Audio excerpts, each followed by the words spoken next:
John Stumpf struggling to quell a scandal and demands for management accountability. Plans to tell lawmakers today the bank failed customers and the public by reacting too slowly to signs the employees were opening millions of unauthorized accounts. He will appear before the Senate Banking Committee at 10 a.m. Eastern. You can see it live right here on Bloomberg television.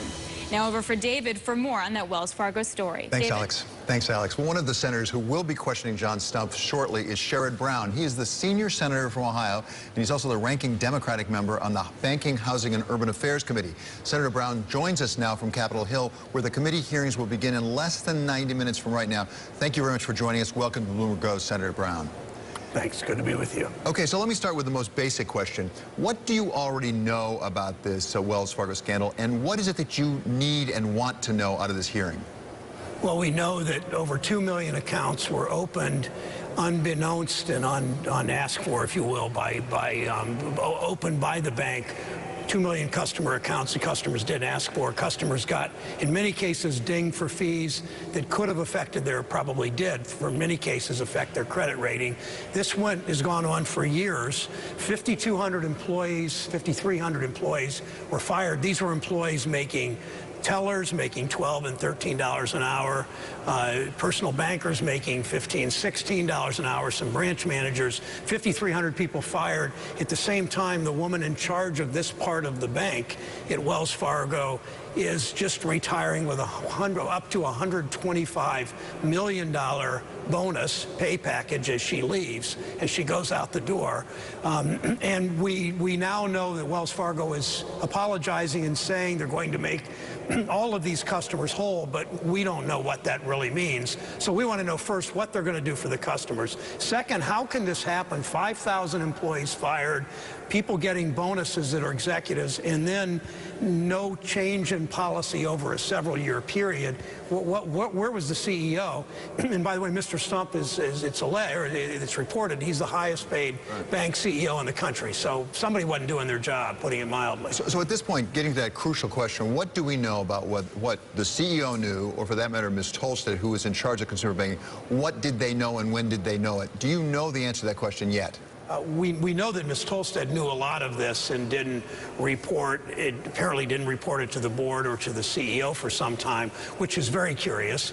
But we also, we figure the CEO had to know 5,300 people were fired for doing things that were unauthorized, illegal, whatever, malfeasance, and where was management during this? And it seems to be only when the LA Times reported it and then the Consumer Bureau came in with $100 million fine that finally that Wells Fargo's actually paying attention and looking to do restitution for these hundreds of thousands of customers where unauthorized accounts were open and credited, for want of a better term, to them. Right. Senator Brown, you are one of 6 senators who has written Wells Fargo asking about the so-called clawback, actually the company getting back money paid to, for example, Ms. Tolstead or perhaps Mr. Stumpf. Where are you on that issue, and do you expect Mr. Stumpf to agree to clawback today? Well, I don't know what Mr. Stumpf will do today. Mr. Stumpf is the chairman of the board. He can convene the board, and the board can require the clawback under federal law, under Dodd-Frank and some previous provisions.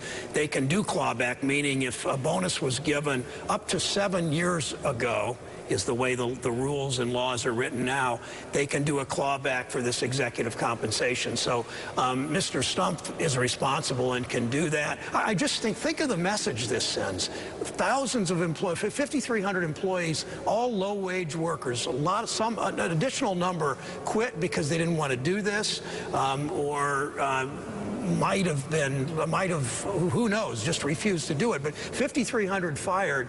The head of the section of that part of the bank gets millions of dollars in bonuses. What's the country supposed to think about these banks that are still too big to manage and too big to fail in all likelihood? So Senator Brown, if you do not get satisfaction today, do you anticipate further subpoenas, perhaps for more people to testify or for documents in order to get to the bottom of this? Well, I'd like to get more. I'm the ranking member, not the chairman. I think the November elections, particularly when the public sees a Senate that's not doing very much, that's not doing its job on a whole host of issues.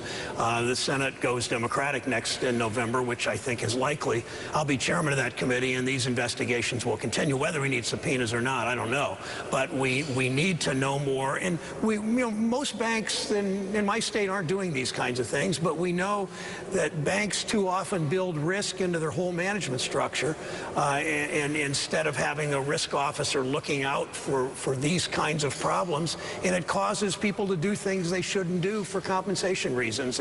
And when the top people are making millions, and the people, thousands of bank employees are making $11 an hour, $11.50, $12 an hour, which is what tellers make at Wells Fargo, something's wrong. So Senator Brown, what legislation do you anticipate coming out of this, or regulation? There are already regs that are proposed about affecting compensation. Does that put that back on the front burner? Well, it means that the agencies need to speed it up a little bit on doing what they need to do for executive compensation. But it's not so much what changes need to be made in the law.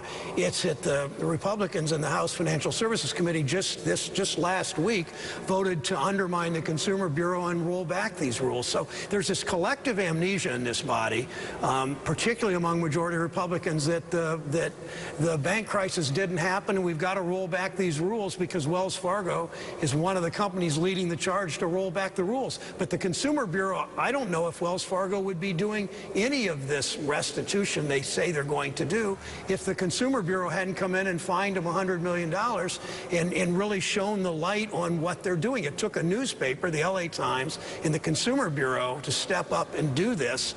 They weren't coming out themselves and showing any remorse prior to that.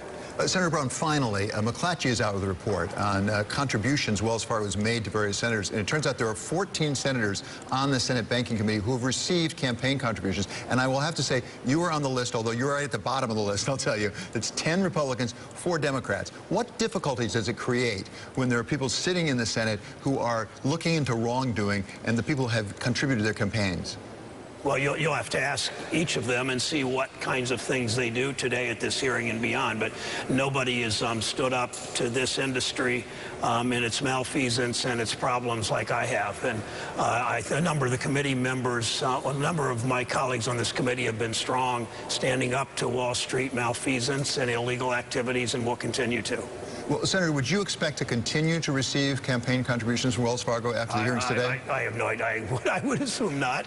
But as you said, it's been minimal, and a lot of these bank PACs give money to everybody on there, almost everybody in the Senate, it seems. And I've stood up on Wall Street issues and will continue to. I have no idea what Wells Fargo will do in the future. But my first responsibility here is that Wells Fargo makes these customers whole whom they've cheated. I mean, they have cheated those customers by, think about this for a moment. If they open an unauthorized account and then they ding that unauthorized account with a fee, that affects a credit rating, so that customer didn't even know it happened, goes out, has a worse credit rating, borrows money for a mortgage, and ends up paying $20 or $30 or $50 a month more because of something Wells Fargo did. So that company has got to make these customers whole, and that means going back and looking what it's done to credit ratings, what it's done to fee charges, and all of that. Thank you so much, Senator Brown. That is Senator Sherrod Brown. He's the senior senator from Ohio. And